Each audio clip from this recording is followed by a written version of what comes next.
بسم اللہ الرحمن الرحیم اللہم صلی علی محمد وعلی آل محمد کما صلیت علی ابراہیم وعلی آل ابراہیم انک حمید مجید اللہم بارک علی محمد وعلی آل محمد کما بارکت علی ابراہیم وعلی آل ابراہیم انک حمید مجید۔ میرے ساتھ یہ دعا تمام طالبات پڑھ لیجئے۔ ربی یسر ولا تعسر وتمم بالخیر وبک نستعین یا فتاح یا فتاح یا فتاح۔ آج ہم علم نحو کے سبق کا آغاز کر رہے ہیں، لہذا بغیر وقت کو ضائع کیے شروع کرتے ہیں۔ طالبات کو جو چیز سمجھ میں نہ آئے تو کمنٹ میں سوال کر سکتی ہیں۔ میری کوشش رہے گی کہ آپ کے ہر سوال کا جواب جلد از جلد دیا جائے۔ نحمدہ ونصلی ونسلم علی رسولہ الکریم۔ علم نحو کی تعریف۔ عربی زبان میں علم نحو وہ علم ہے کہ جس میں دو باتیں پائی جائیں۔ نمبر 1، اسم و فعل و حرف کو جوڑ کر جملہ بنانے کی ترکیب۔ نمبر 2، ہر کلمے کے آخری حرف کی حالت معلوم ہو۔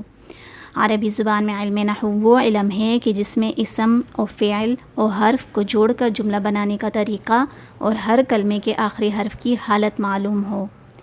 فائدہ اس علم کا یہ ہے کہ انسان عربی زبان بولنے اور لکھنے میں ہر قسم کی غلطی سے محفوظ رہے۔ مثلا زیدن، دارن، دخلا، فی، یہ 4 الگ الگ کلمے ہیں۔ ان چاروں کو ملا کر جملہ کس طرح بنایا جائے یہ ہم علم نحو سے سیکھتے ہیں۔ اب ان چاروں کلموں کو ملا کر ایک جملہ بنانا، جیسے دخلا زیدن فی الداری، زید گھر میں داخل ہوا، اور اس کو صحیح طور پر ادا کرنا، یہ علم نحو سے سیکھتے ہیں۔ موضوع لہو، اس علم کا کلمہ اور کلام ہے۔ فصل نمبر 1، کلمہ و کلام۔ جو بات آدمی کی زبان سے نکلے اس کو لفظ کہتے ہیں۔ پھر لفظ اگر بامعنی ہیں تو اس کا نام موضوع ہے، اور اگر بے معنی ہیں تو مہمل ہے۔ موضوع جس کا کوئی معنی ہو، مہمل جس کا کوئی معنی نہ ہو۔ مثلا کھانا، وانا۔ کھانا موضوع ہے جس کے معنی ہیں، وانا مہمل ہے جس کے کوئی معنی نہیں ہیں۔ اب عربی زبان میں لفظ موضوع کی 2 قسمیں ہیں۔ نمبر 1 مفرد، نمبر 2 مرکب۔ نمبر 1 مفرد اس اکیلے لفظ کو کہتے ہیں جو ایک معنی بتائے، اور اس کو کلمہ بھی کہتے ہیں۔ اب کلمے کی اقسام بیان ہوں گی۔ نمبر 1 اسم، نمبر 2 فعل، نمبر 3 حرف۔ اسم وہ کلمہ ہے جس کے معنی بغیر دوسرے کلمے کے ملائے معلوم ہو جائے، اور اس میں تینوں زمانوں یعنی ماضی، حال، مستقبل میں سے کوئی زمانہ نہ پایا جائے۔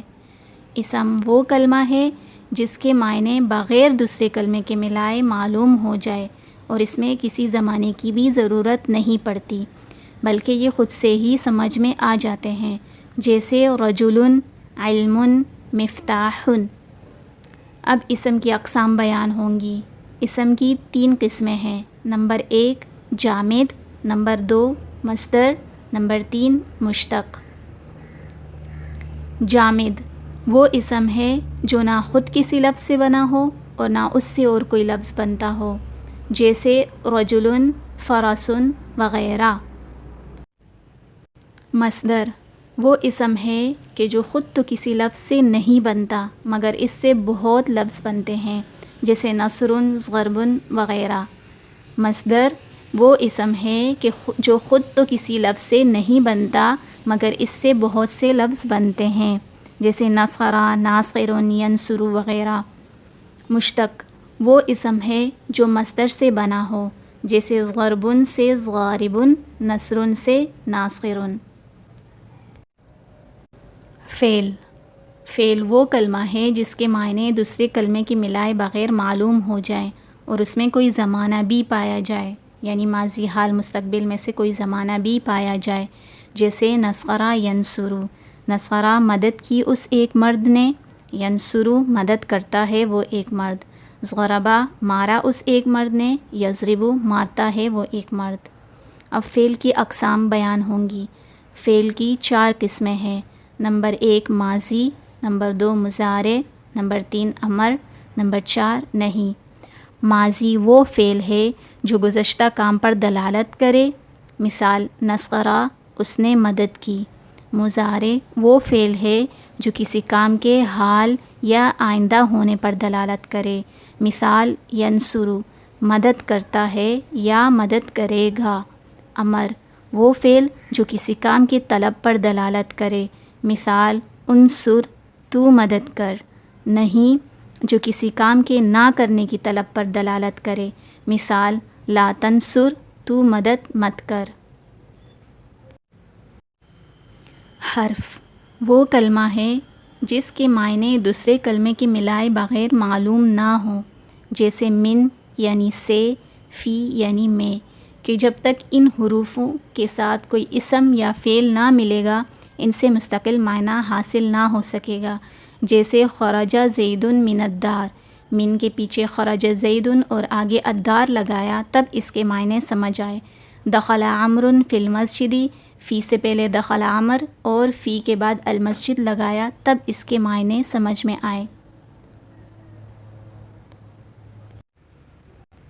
اب حرف کی اقسام بیان ہوں گی. حرف کی 2 قسمیں ہیں. نمبر 1 عامل، نمبر 2 غیر عامل. نمبر 1 عامل وہ حرف جو عمل کرتا ہے، یعنی جس کی وجہ سے کلمے کا آخر مختلف ہو جاتا ہے. مثلاً فی الدار کہ الدار کی حرکت فی کی وجہ سے مختلف ہو گئی. نمبر 2 غیر عامل.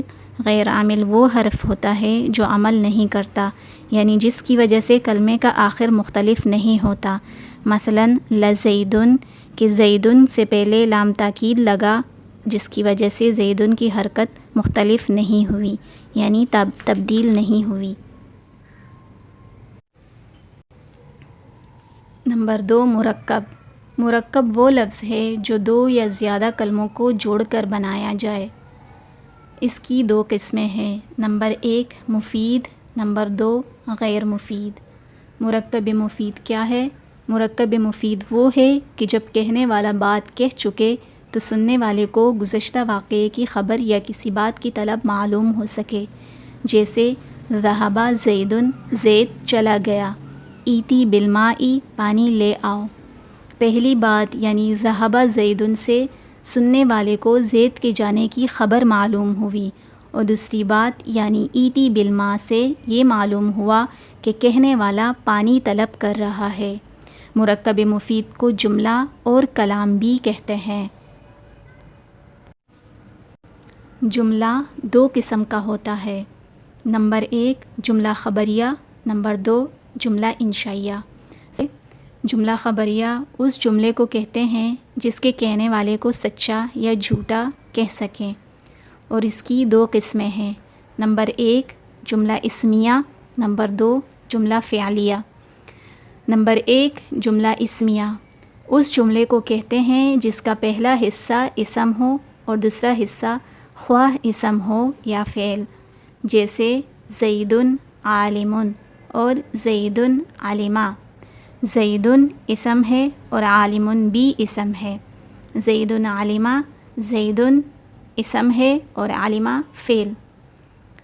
ان میں سے ہر ایک جملہ اسمیہ خبریہ ہے اور ان کا پہلا حصہ مسند الیہ ہے جس کو مبتدا کہتے ہیں، اور دوسرا حصہ مسند ہے جس کو خبر کہتے ہیں. جملہ اسمیہ خبریہ کے معنوں میں ہے، ہوں یا ہو آتا ہے. ہے کی مثال جیسے خالد کھڑا ہے. ہوں کی مثال جیسے میں کھڑی ہوں. ہے ہو کی مثال جیسے آپ کھڑے ہو. جملہ فعلیہ وہ جملہ ہے کہ اس کا پہلا حصہ فعل اور دوسرا حصہ فاعل ہو. جیسے علم زیدن سمع بکرن. علم فعل، زیدن فاعل، سمع فعل، بکرن فاعل. ان میں سے ہر ایک جملہ فعلیہ ہے اور ان کا پہلا حصہ مسند ہے جس کو فعل کہتے ہیں، یعنی علم زیدن میں علمہ اور سمع بکرن میں سمع، اور دوسرا حصہ مسند الیہ ہے جس کو فاعل کہتے ہیں، یعنی علم زیدن میں زیدن اور سمع بکرن میں بکرن. مسند الیہ وہ ہے جس کی طرف کسی اسم یا فعل کی نسبت کی جائے اور اس کو مبتدا اس لیے کہتے ہیں کہ اس سے جملے کی ابتدا ہوتی ہے۔ مسند الیہ کیا ہے؟ مسند الیہ وہ ہے جس کی طرف کسی اسم یا فعل کی نسبت کی جائے، اور اس کو مبتدا اس لیے کہتے ہیں کہ اس سے جملے کی ابتدا ہوتی ہے۔ مسند وہ ہے جس کو دوسرے کی طرف نسبت کریں، اور اس کو خبر اس لیے کہتے ہیں کہ یہ پہلے اسم کے حال کی خبر دیتا ہے۔ مسند وہ ہے جس کو دوسرے کی طرف نسبت کریں، اور اس کو خبر اس لیے کہتے ہیں کہ یہ پہلے اسم کے حال کی خبر دیتا ہے۔ اب ایک فرق کو بتایا جا رہا ہے کہ اسم مسند اور مسند الیہ دونوں ہو سکتا ہے۔ جیسے زید عالم کہ اس میں زید اور عالم دونوں اسم ہیں، اور عالم کی نسبت زید کی طرف ہو رہی ہے، اس لیے زید مسند الیہ اور عالم مسند ہوا۔ فعل مسند ہوتا ہے، مسند الیہ نہیں ہو سکتا، جیسے زید علمہ اور علمہ زید، ان دونوں جملوں میں علمہ کی نسبت زید کی طرف ہو رہی ہے، اس لیے علمہ مسند ہوا اور زید مسند الیہ۔ حرف نہ مسند ہوتا ہے نہ مسند الیہ۔ فرق کیا بیان ہوا؟ اسم مسند اور مسند الیہ دونوں ہوتا ہے، فعل مسند ہوتا ہے، مسند الیہ نہیں ہوتا، جبکہ حرف نہ مسند ہوتا ہے نہ مسند الیہ۔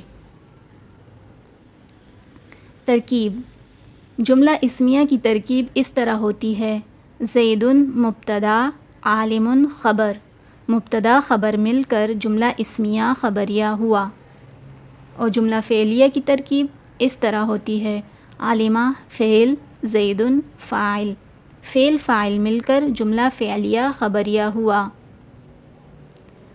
اب ترکیب بیان ہوگی: الطعام حاضر، الماء بارد، الانسان حاکم، جلس زید، ذهب عمرو، شربت ہند، اکل خالد، نصر بکر کی۔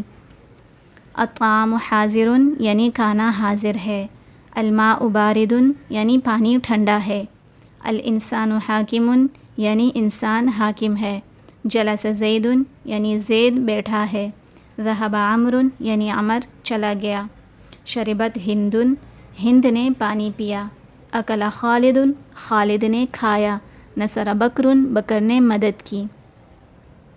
ترکیب کس طرح ہوگی؟ الطعام حاضر میں الطعام مبتدا حاضر خبر، مبتدا خبر مل کر جملہ اسمیہ خبریہ ہوا۔ الماء بارد، الماء مبتدا بارد خبر، مبتدا خبر مل کر جملہ اسمیہ خبریہ ہوا۔ الانسان حاکم، الانسان مبتدا حاکم خبر، مبتدا خبر مل کر جملہ اسمیہ خبریہ ہوا۔ جلسہ زید، جلسہ فعل، زید فاعل، فعل فاعل مل کر جملہ فعلیہ خبریہ ہوا۔ ذهب عمرو، ذهب فعل، عمرو فاعل، فعل فاعل مل کر جملہ فعلیہ خبریہ ہوا۔ شربت ہند، شربت فعل، ہند فاعل، فعل فاعل مل کر جملہ فعلیہ خبریہ ہوا۔ اکل خالد، اکل فعل، خالد فاعل، فعل فاعل مل کر جملہ فعلیہ خبریہ ہوا۔ نصر بکر، نصر فعل، بکر فاعل، فعل فاعل مل کر جملہ فعلیہ خبریہ ہوا۔